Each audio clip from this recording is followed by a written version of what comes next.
Қайырлы күн балалар. Қазақстанның дүниежүзілік шаруашылықтағы орны туралы қарастырайық. Жалпы Қазақстан Республикасы әлемдік экономикаға бірігуі географиялық еңбек бөлінісіне, оның алуан түрлігіне, яғни халықаралық географиялық еңбек бөлінісіне тәуелді екен. Ал біз сіздермен жалпы халықаралық географиялық еңбек бөлінісінің әлемдік нарықтық шеңберінде тауар өндіруіндегі жеке елдің мамандануы екенін білеміз. Яғни алдыңғы сабақтарда қарастырған болатынбыз. Жалпы халықаралық географиялық еңбек бөлінісі даму үшін экономикалық тұрақтылық және халықаралық ұйымдардың маңызы өте зор екен. Дәл қазіргі уақытта 4000-нан астам халықаралық ұйымдар бар. Сол халықаралық ұйымдарды жалпы қызмет түрі бойынша және аумақ бойынша жіктеуге болады екен. Сонымен халықаралық ұйымдар. Біріншіден, ол қызмет түрі бойынша жіктеледі екен. Қызмет түрі бойынша. Яғни қызмет түрі бойынша ол қалай жіктеледі? Біріншіден, ол жалпы саяси. Екіншіден, ол экономикалық.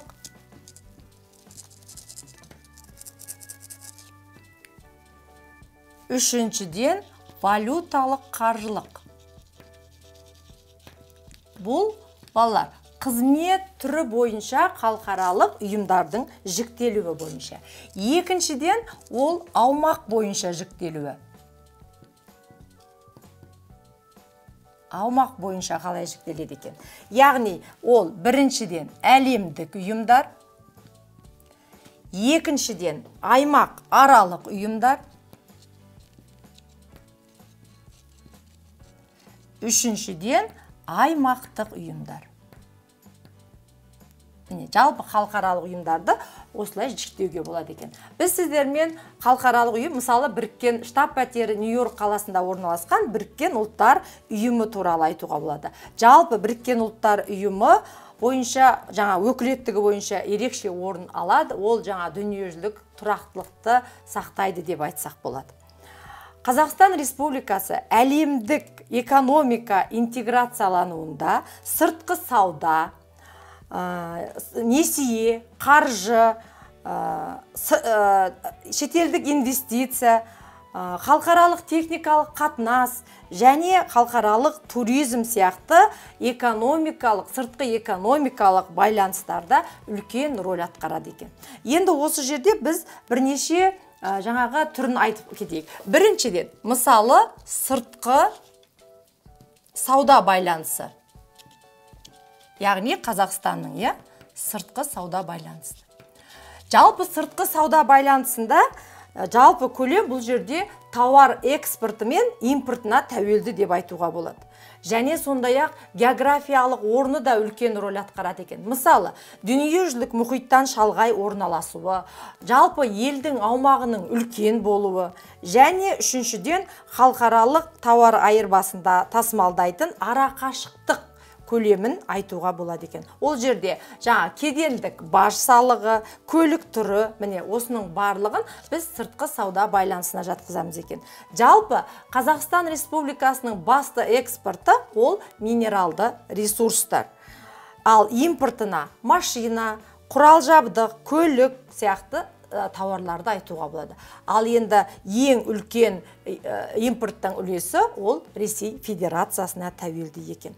Жалпы бұлардан басқа Қазақстан болашақта шетел азаматтарына санитарлық, курорттық және туристік қызметті ұсынуға дайын екенін айтуға болады. Екіншіден, тағы бір түрі ол қаржы және несие. Қаржы және несие. Жалпы қарыз және несие беру қызметтерін атқаратын халықаралық экономикалық байланыстың жаңа формасы деп айтуға болады. Қазақстан Республикасында ұлттық банк үкіметпен бірлесе отырып, мемлекеттік ақша саясатын жүргізеді. Ал енді мемлекеттік ақшадан басқа тағы шетелдік инвестиция бар. Шетелдік инвестицияларды экономиканы нығайтуға, ішкі инвестициялық ресурстардың жетіспеушілігінде құрылымдық өзгерістерді жүзеге асыруға пайдалануға болады екен. Үшіншіден, бұл ғылыми техникалық байланыстар.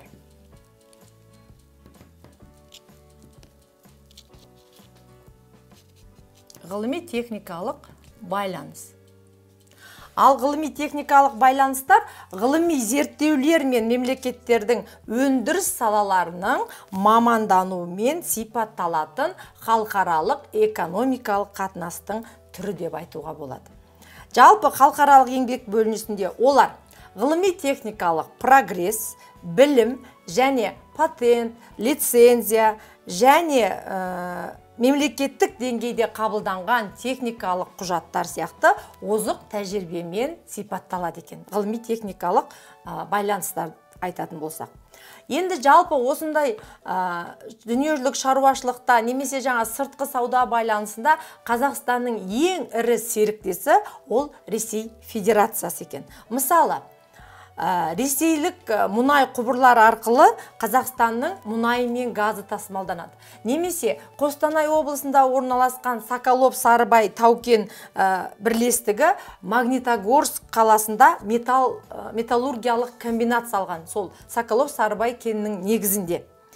1996 жылы 29 наурызда Қазақстан Республикасы, Ресей, Белоруссия және Қырғызстан Республикаларының арасында экономикалық және гуманитарлық интеграцияны нығайту үшін келісім шартқа қол қойылған екен. Ал 2010 жылы Қазақстан Республикасы, Ресей Федерациясы, Белоруссия мемлекетінің арасында жаңа кедендік одақ құрылды.